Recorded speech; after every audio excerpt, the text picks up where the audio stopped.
Because this is fairly normal in the US.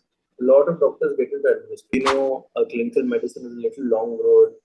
You do your MBBS, then you do your internship, then you prepare for new PG, and then you get to the postgraduate program, and 3 years of struggle there, and then thereafter, uh, there is a little bit of challenge, especially in the big cities and tier one cities. There's a lot of increasing competition. So many doctors there, a little bit of saturation coming in. Sometimes you feel even PG is not enough. Super specialty is a must. You'll again spend another 3 years doing your DM and MCH. Then again you come. It's at that point that you enter the market. Doctor, what happens after graduation? How many years it takes to specialize? What are the job roles? They just think, okay, doctor, this person. They just see the big famous doctors and they think that everyone is going to become that way. So there will be definitely a lot of opposition from your family and your relatives if you choose an administrative side, because we are not yet there. Some of the mentors who had advised me when I did my MBA, they told me this as well, that you will face a lot of it because this. All right, sir. So as now we have talked about the domains of healthcare, now I would also shed some light on what are the industrial roles offered to the graduates. The roles are predominantly across all. You have operation roles. Some companies come, especially hospitals, certain startups. You have your group purchase companies. They come and they take students for operations. Straightforward operation role. Majority are sales slash marketing roles. So you get marketing roles, you get sales roles. These are your med device companies. They recruit for sales and marketing roles. Med devices are predominantly sales first organizations. Okay, so sales and marketing roles are there. Then you will also get your PM roles, which is product management. You have your Optum has come and taken for product management. You have some of the pharma companies have come and taken for product management. So product management is very sought after role. So usually freshers don't get a product management role.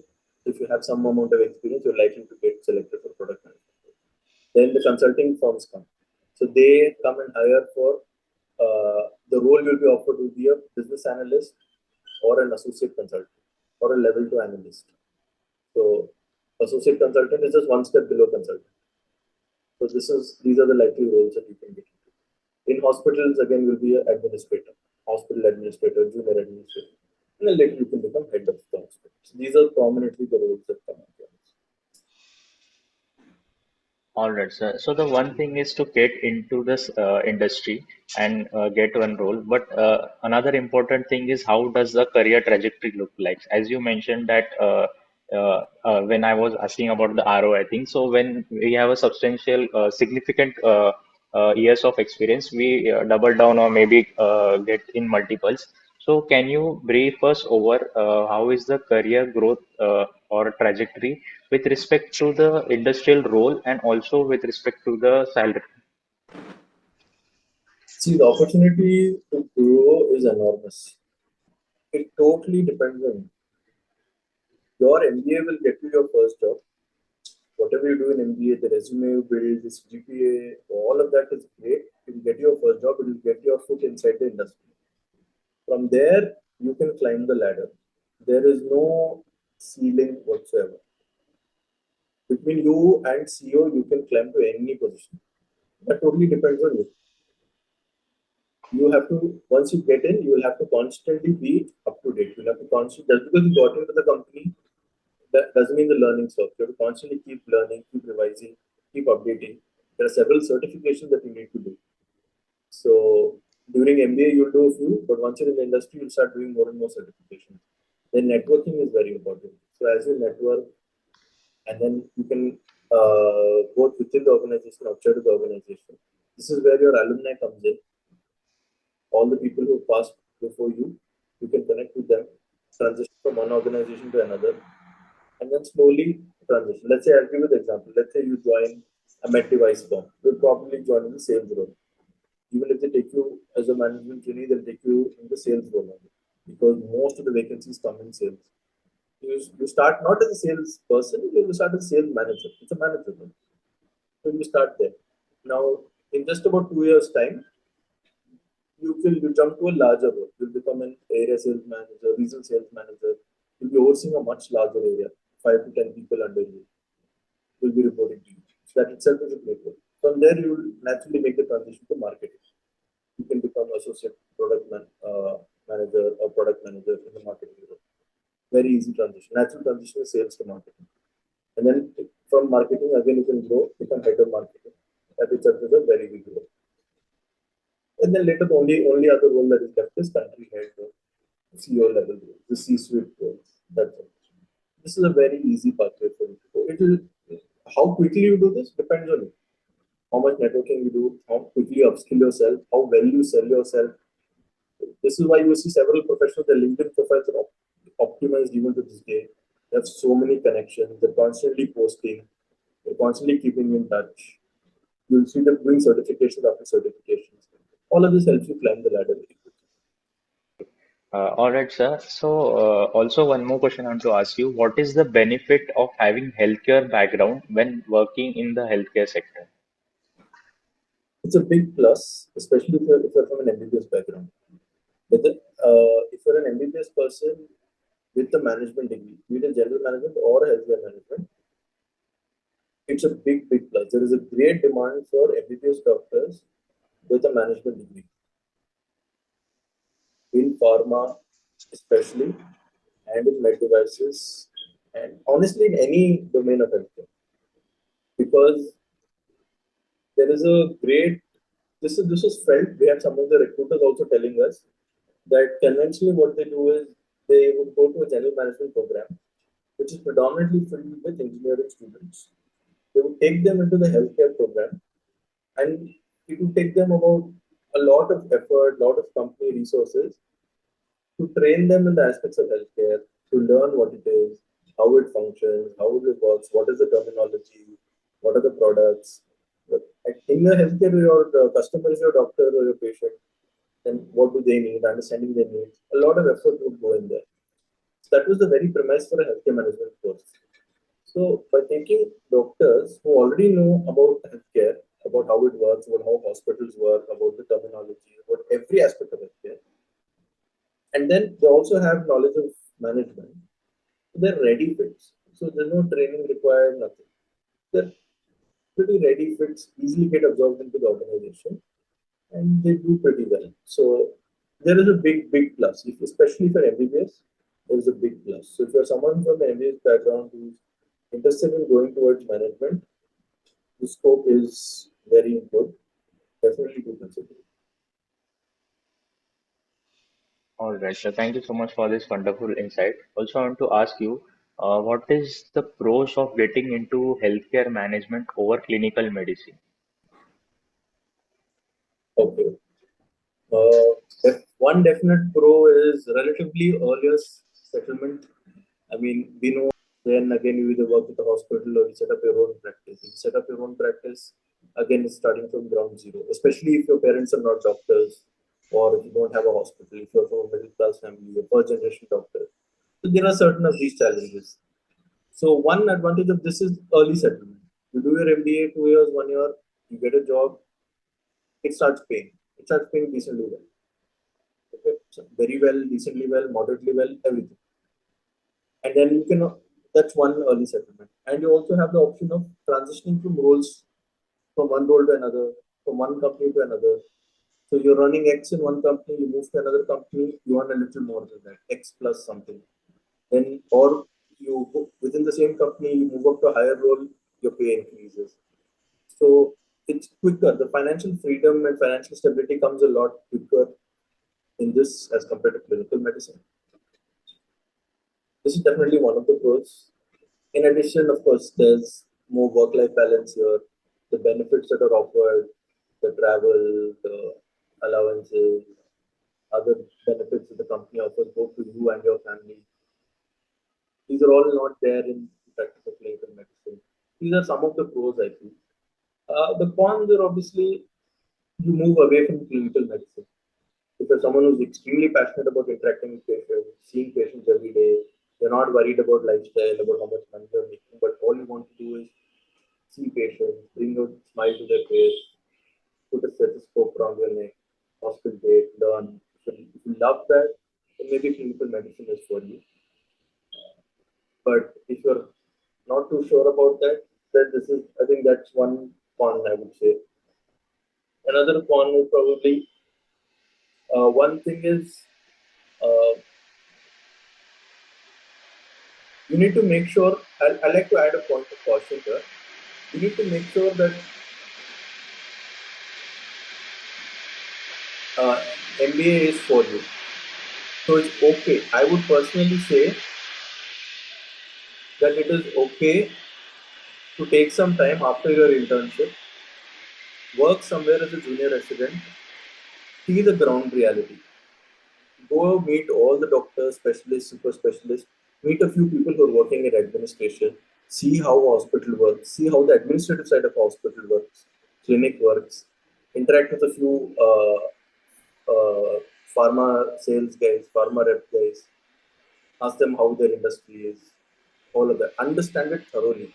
Spend 6 months, there is no harm, but only if you're sure transition to the clinicals, to the administrative side, be it an MBA or whatever. Because, you know, uh, every field has its pros and cons. There are pros and cons here also. One is, one thing is, MBBS is, as a course itself is much longer. On an average, other courses are only 3 years long. So after 12th, your BCom, BBA, whatever the other people do, it's just 3 years. So at 21, 22, they're already doing their MBA. Whereas you will be at least 24 or 25. Although this doesn't matter at the time of placement and all, but at 25, 26, you'll be transitioning to an MBA. That might play in your mind. Okay, that has played on the mind of some people. That is one thing. And yeah, so only if you're 100% sure, get into this. Do your research first. See, am I really passionate about clinical medicine? Do I love this? Do I see a future in this? Then go for it. If your parents are already doctors, you already have a hospital, great, the path's already laid out for you. You can continue that. That is one thing. Yeah, I would like to say these are the pros. There are pros and these are some of the cons. You tend to miss clinical medicine sometimes. This maybe you feel that okay, I want to go back. That feeling is always there. Unlike other branches where MBA is almost the norm, MBBS to MBA is still a new thing. So you might have that fear of missing out at some point. So I've had examples of my seniors, not from this course, who did the general management in other colleges. They eventually were always saying, you know what, I think I will go back to clinical medicine at some point. At some point. So maybe. So these second thoughts may come. So that's one of the cons I think. So that's why I say spend some time in the market, do your research, ask as many people as you can. You're more than welcome to reach out to me. Maybe you can share my LinkedIn or even my WhatsApp number with the students. They can reach out to me. And once your decision is made, stick to it, work very hard, you will do very well. And the MBA side of things, you will definitely do very well. You can jump very quickly, get to a very senior role, command a lot of respect, make good money, have a good work-life balance, and I'm sure you'll do very well.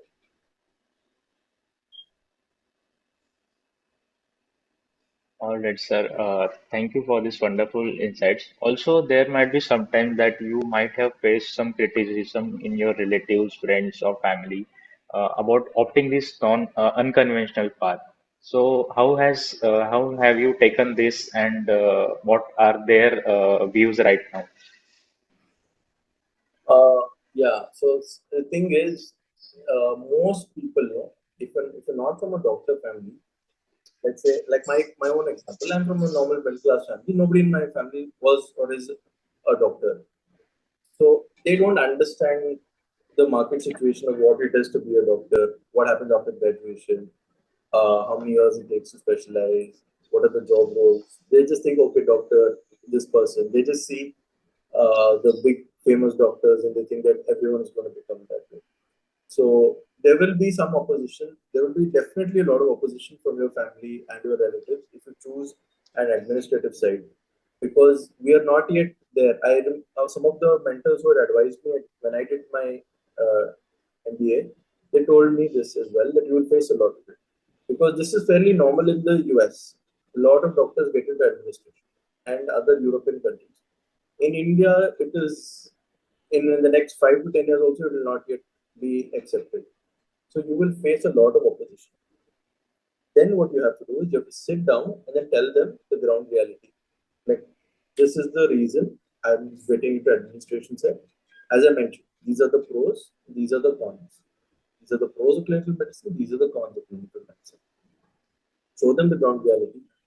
And like I said, spend that 6 months interacting with people. Make sure your parents also interact with them.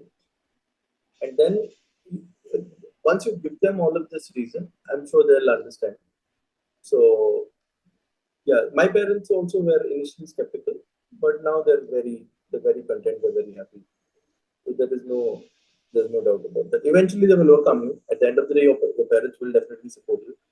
So my first and foremost thing is do what truly interests you, what you're truly passionate about, what your heart says. But along with that, do your market research. Along with that, go on the ground, see the ground reality, and then take a call. And at the end of the day, do what makes you happy. There will always be people who will say both. Okay, so just listen to what your heart says. Give it your 100%. You'll do very well. All right. So thank you so much for this wonderful insights about this is one of the very critical factors and sometimes might be demotivating for the aspirants who are looking to make this switch. So, sir, few personal question I want to ask you, like what are your long-term career goals? Okay. Long-term goal is to get into the C-suite, as with any corporate person, is to get into the C-suite, which is the top board of any company. So, and I want to do it as quickly as possible. So that is from a career point of view, that is my objective. And I'll work hard and I'll do whatever is necessary, upskilling, maybe extra certifications, networking, eventually try and get there. My objective is I still want to bring about a difference in people's lives. So I do have a few startup idea as well. Of course, I'm not thinking about it right now. Maybe in a few years' time, if things work out, I might do that in the healthcare space itself. One more advantage is of MBA, which I forgot to mention, is this entrepreneur side is also there. So people, if you are interested in opening up a entrepreneur aspect, you want to open up a startup, MBA will tremendously help you there. So my goal is that in 5 years' time, I have a idea in mind. Hopefully, that will come in to fruition. Yeah. All right, sir. We are almost at the end of this session. Just a final question. What is your final advice for the aspirants who are looking to make their switch from clinical to the non-clinical side of the healthcare? Okay. My first and foremost advice is: firstly, you're a doctor. You have an MBBS degree. That degree has its value. It's very, very, very treasured degree. It's worth its weight in gold. Not everyone gets an MBBS seat. So make sure, first of all, be proud of the fact that you're an MBBS doctor. Pat yourself on the back for clearing the 5, 6 years that it takes to finish an MBBS. Now, at this stage, norm is to do PG. If your interest is not there, or you've always had an interest towards administration, it is okay. You will face some opposition, but make sure you follow what your heart says. But always do your ground research. It's okay if you lose even a year. Work as a JR, work as a medical officer, explore the ground reality of healthcare. Go to the tier 1 cities, tier 2 cities, interact with everyone that I mentioned, your pharma sales, your doctors, your practicing physicians. They will tell you the situation. If you're on Instagram or if you're in the internet, you will have only two polarizing views. Everyone will be like, oh, it's medicine is. I'm seeing Instagram right now. Everyone's like, oh, it's saturated. PG ke baad ye, this, that. You'll see a lot of that. That will clog your mind and be like, oh, PG ke baad bhi naukri nahi milegi. Main MBA kar leta. This is not the approach. MBA is not a fallback for you. It's not an easy route to be taken. It is not a plan B. You have to struggle in MBA also. Okay, whatever you do in life, you have to be good at it. You have to put in effort. So you just have to find out what your calling is. If it is administration and you're willing to put your effort, this is your calling. You like it. You're willing to put your 100% effort. Go for it. Do your ground reality first. Speak to your parents because they'll be the ones paying for your MBA fees or your loan or whatever the situation may be. Speak to them, convince them. No need to convince your neighbor, your fourth neighbor. A lot of people will come and give their opinions. Focus only the people that matter the most, your parents, your siblings. Convince them that this is the route followed. Take the examples, give them examples of people who have already done it, people like me, people who are much more senior to me, and then step in, give your 100%, you will do very well. Don't rely on Instagram, don't rely on the internet, don't go on Quora, don't ask what PG is saturated, which PG gives me the most salary, is radiology saturated, will AI replace doctors? It's a whole web of negativity. Go away from the internet, come on the ground, ask doctors, ask every stakeholder in the field, doctor, nurse, physician, administrator, sales rep, all of them, take the ground reality and then take the talk. Right? If you truly love clinical medicine, go for it. If you're truly interested in administration, go for it. But once you step into administration, give your 100%, you will definitely see results. All right, sir, that was a very valuable advice. So we are at the end of this podcast. So I would really like to thank you for making this happen. Thanks for your time, efforts, and energy, and sharing your insight and experiences about the management. So we also, as a part of Medhustlr community, wishes for your career progress and all your dreams come true. So thank you so much for your time. Thank you. Thank you so much for having me. It was truly a wonderful experience. I hope I've been able to give some insights to the students, to the juniors who want to get in. They're more than welcome to reach out to me on LinkedIn or even my number is fine if you want to share it. More than happy to reach out to me. I'll do my best to help them. And I hope everyone succeeds in whatever they choose to do. Thank you. All right. To all the viewers, I want to tell you that I will mention all the link profiles of the doctor in the description box. So you can check out the description and you can make a conversation with the doctor.